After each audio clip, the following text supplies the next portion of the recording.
العلم هو النور الهادي والمفتاح لكل الخير من يرد الله به خيرا. بسم اللہ الرحمن الرحیم. الحمد للہ رب العالمین والصلاة والسلام علی سید الانبیاء والمرسلین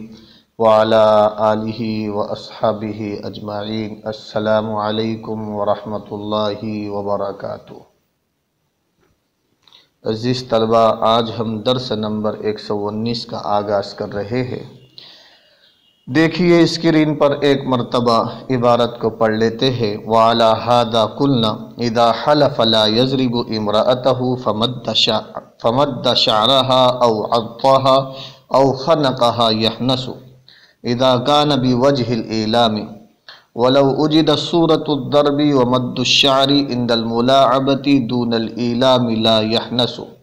ومن حلف لا يضرب فلانا فضربه به بعد موته لا يحنس لانعدام معنى الضرب وهو الإيلام.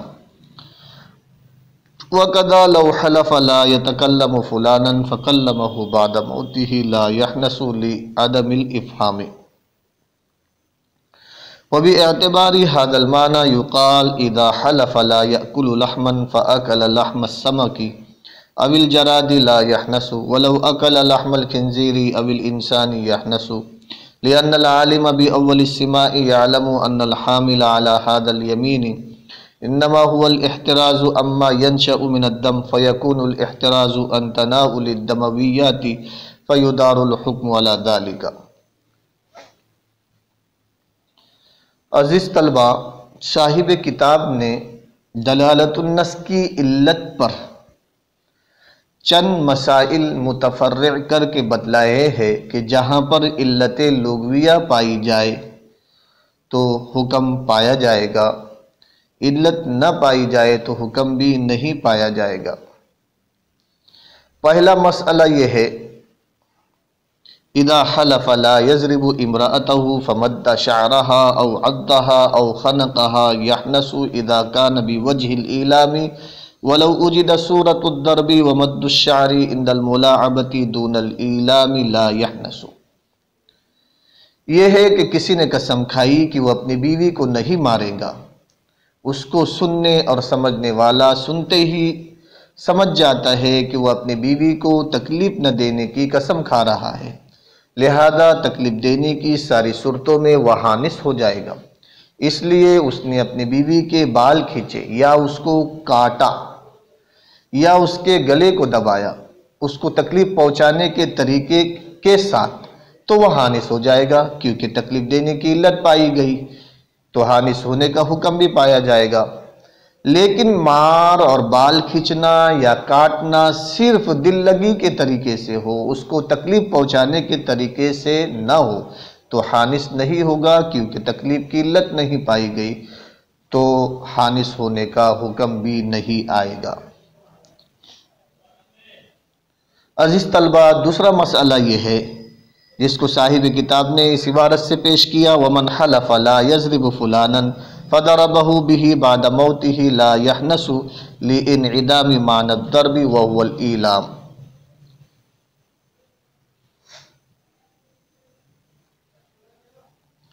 دوسرا مسئلہ یہ ہے کہ کسی نے قسم کھائی کہ وہ فلاں کو نہیں مارے گا، پھر فلاں کو مارا، اس کے مرنے کے بعد تو وہ حانس نہیں ہوگا، اس لیے کہ عالم باللغہ صرف سننے سے سمجھ جاتا ہے کہ قسم کھانے والا فلاں کو تکلیف نہ پہنچانے کی قسم کھا رہا ہے، لہذا حانس ہونے کے حکم کا مدار تکلیف پر ہوگا. اگر قسم کھانے والے نے فلاں کو مرنے کے بعد مارا تو حانس نہیں ہوگا کیونکہ مرنے کے بعد تکلیف کی علت نہیں پائی گئی تو حانس ہونے کا حکم بھی نہیں پایا جائے گا. عزیز طلبہ، اس مسئلے پر اشکال ہوتا ہے. حدیث میں آتا ہے کہ مردے کو نہلاتے وقت آہستہ آہستہ ملو کیونکہ زور سے ملنے سے اس کو تکلیف ہوتی ہے. اسی طرح جب اس کو دفنانے کے لیے لے جاؤ تو دوڑ کر نہ چلو کہ نعش کے اچھلنے سے میت کو تکلیف ہوتی ہے. معلوم ہوا کہ مرنے کے بعد بھی میت کو تکلیف ہوتی ہے تو مرنے کے بعد اس کو مارنے سے بھی تکلیف ہوگی تو قسم کھانے والے کو حانس ہو جانا چاہیے. عزیز طلبہ، اس اشکال کا جواب یہ ہے کہ قسم کا دار و مدار عرف پر ہوتا ہے، اور لا یضرب فلانن جیسی قسم جب کھائی جائے تو عرف میں اس کا معنی یہی سمجھا جاتا ہے کہ اس دنیا والی زندگی میں اس کو نہیں مارے گا، اگر مارنے کے بعد اس کو مارا تو دلالت العرف کی وجہ سے وہ حانث نہیں ہوگا۔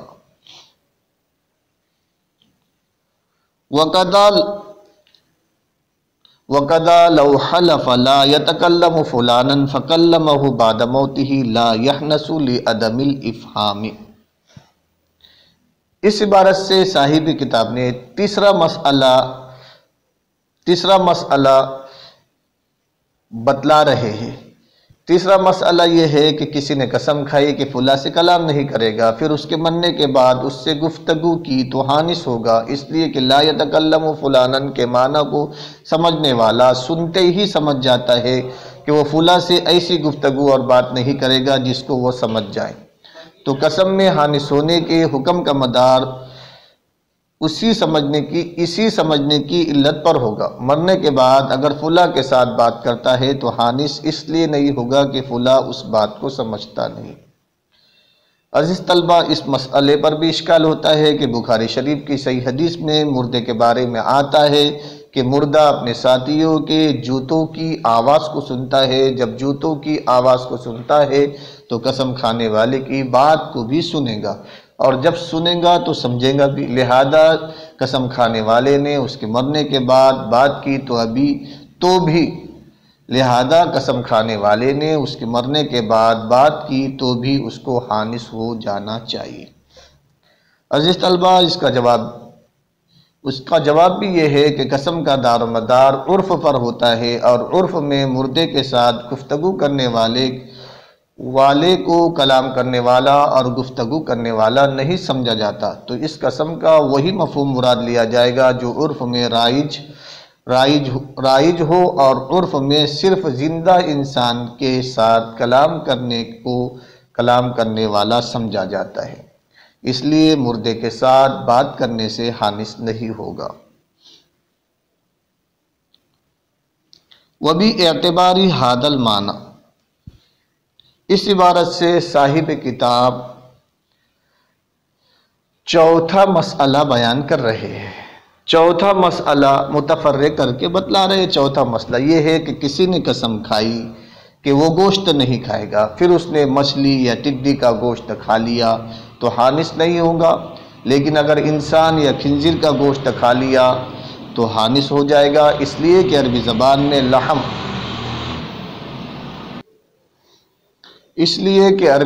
میں لحم اس گوشت کو کہا جاتا ہے جو خون سے بنتا ہو۔ سننے والا سنتے ہی سمجھ جاتا ہے کہ قسم کھانے والے کی مراد یہ ہے کہ وہ گوشت نہیں کھائے گا جو خون سے بنتا ہو،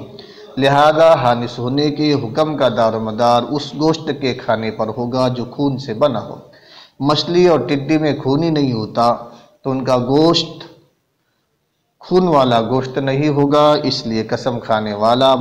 مچھلی اور ٹڈی کا گوشت کھانے سے حانث نہیں ہوگا۔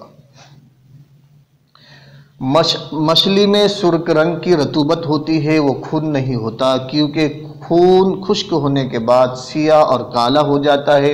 اور مچھلی کی سرخ رطوبت خشک ہونے کے بعد سفید ہو جاتی ہے، اس لیے وہ سرخ رطوبت خون نہیں ہوگی۔ اور عرف میں بھی مچھلی کھانے والے کو گوشت کھانے والا نہیں کہتے، مچھلی کھانے والا کہتے ہیں۔ اگر ایک آدمی کسی کو گوشت لانے کا کہے اور وہ مچھلی لے آئے تو وہ اس حکم کو پورا کرنے والا نہیں سمجھا جاتا۔ قرآن کریم نے مچھلی کو جو لحمن طریًّا کہا ہے وہ محض صورت اور شکل کے اعتبار سے ہے، حقیقت کے اعتبار سے نہیں۔ مچھلی کا گوشت صورت کے اعتبار سے گوشت کی طرح ہوتا ہے، اس لیے اللہ تعالیٰ نے صورت کی رعایت سے اسے لحمن طریّا کے نام سے ذکر فرمایا ہے۔ اور اگر قسم کھانے والے نے خنزیر یا انسان کا گوشت کھا لیا، اگرچہ دونوں کا گوشت کھانا حرام ہے، لیکن یہ گوشت خون کا بنا ہوا ہے، اس لیے قسم کھانے والا حانث ہو جائے گا، کیونکہ حانث ہونے کے حکم کا مدار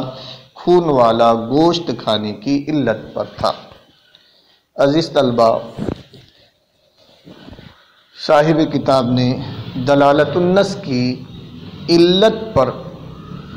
یہ 4 مسئلے متفرق کر کے بتلائے کہ جہاں پر علت لغویہ پائی جائے تو حکم پایا جائے گا، علت نہ پائی جائے تو حکم بھی نہیں پایا جائے گا۔ آئیے اب ہم اس عبارت کا ترجمہ کر لیتے ہیں۔ وَعَلَى هَذَا قُلْنَا،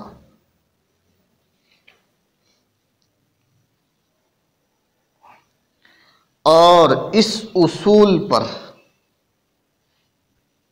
کہ حکم کا مدار وجوداً و عدماً اس کی علت پر دائر ہوتا ہے۔ وَعَلَى هَذَا قُلْنَا، اور اس اصول پر کہ حکم کا مدار وجوداً و عدماً اس کی علت پر دائر ہوتا ہے۔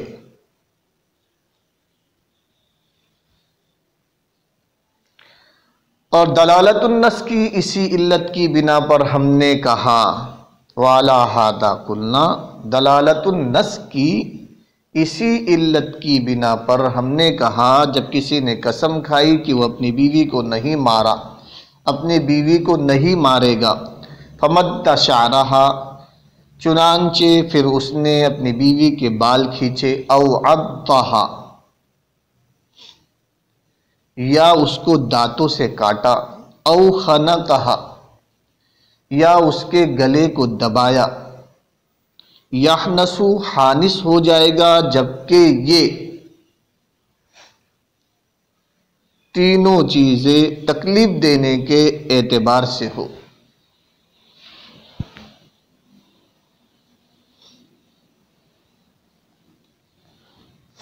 جبکہ یہ تینوں چیزیں مارنا، بال کھینچنا، گلا دبانا، بوجہ الایلام، تکلیف پہنچانے کے ارادے سے ہو، تکلیف پہنچانے کے طریقے پر ہو۔ وَلَوْ أُجِدَ صُورَةُ الضَّرْبِ وَمَدُّ الشَّعْرِ، اور اگر مارنے کی صورت اور وَمَدُّ الشَّعْرِ یا بالوں کا کھینچنا دل لگی کے طور پر ہو،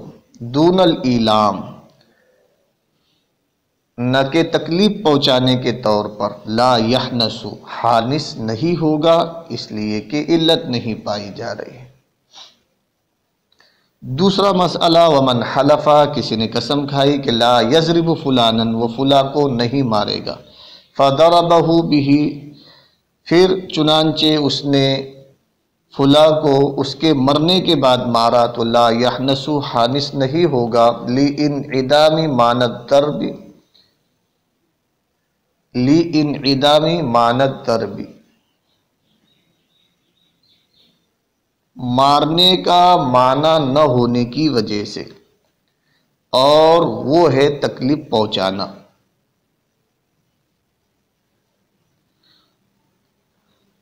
لانعدام معنی الضرب، ضرب کا معنی نہ پائے جانے کی وجہ سے، یعنی تکلیف کے نہ ہونے کی وجہ سے، وہو الایلام۔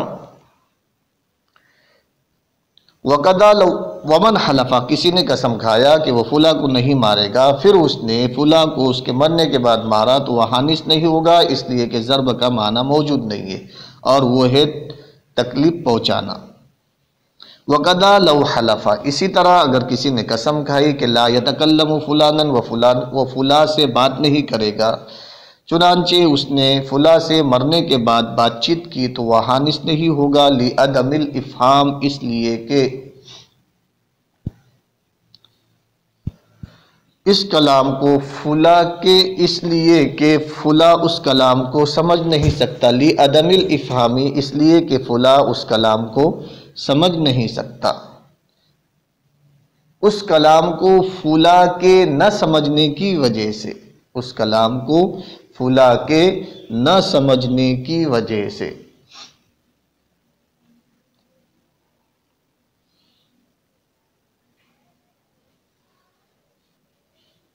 وَبِاعْتِبَارِ هَذَا الْمَعْنَى، اسی معنی کا اعتبار کرتے ہوئے کہ حکم کا مدار اس کی علت پر ہوتا ہے اور علت کے معدوم ہونے سے حکم بھی معدوم ہو جاتا ہے، اسی معنی کا اعتبار کرتے ہوئے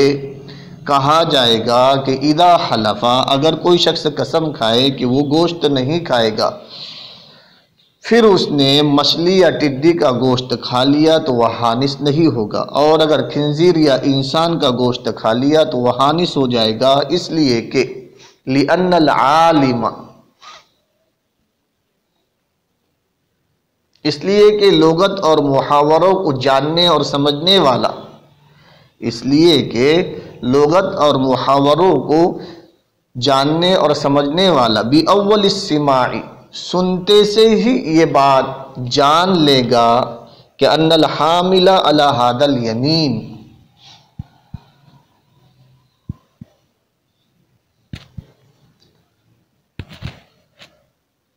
اس قسم کا باعث جان لے گا کہ اس قسم پر ابھارنے والی چیز، جان لے گا کہ ان الحامل علی ھذا الیمین، اس قسم پر ابھارنے والی چیز انما هو الاحتراز، اما اس گوشت سے احتراز ہے، ینشأ، جو خون سے پیدا ہوتا ہے، اس لیے کہ لغت اور محاوروں کو جاننے والا سنتے سے ہی یہ بات جان لے گا کہ اس قسم پر ابھارنے والی چیز انما هو الاحتراز، اما اس گوشت سے احتراز ہے جو خون سے پیدا ہوتا ہے، فیکون الاحتراز عن تناول الدمویات، لہذا دمویات یعنی خون سے پیدا شدہ چیزوں کے تناول کرنے سے احتراز مراد ہوگا، لہذا خون سے پیدا شدہ چیزوں کے تناول کرنے سے احتراز مراد ہوگا، فیکون الاحتراز عن تناول الدمویات، لہذا دمویات یعنی خون سے پیدا شدہ چیزوں کے تناول کرنے سے احتراز مراد ہوگا، وَيُدَارُ الْحُكْمُ عَلَى ذَلِكَ، اور حکم کو اسی پر دائر کیا جائے گا، فَيُدَارُ الْحُكْمُ عَلَى ذَلِكَ، اور حکم کو اسی پر دائر کیا جائے گا۔ عزیز طلبہ، امید ہے کہ آپ لوگ سمجھ گئے ہوگے۔ والسلام علیکم ورحمۃ اللہ وبرکاتہ۔ السلام عليكم، لا تنسوا الاعجاب بالفيديو والاشتراك في القناة تشجيعا لنا لنستمر بنشر المزيد إن شاء الله.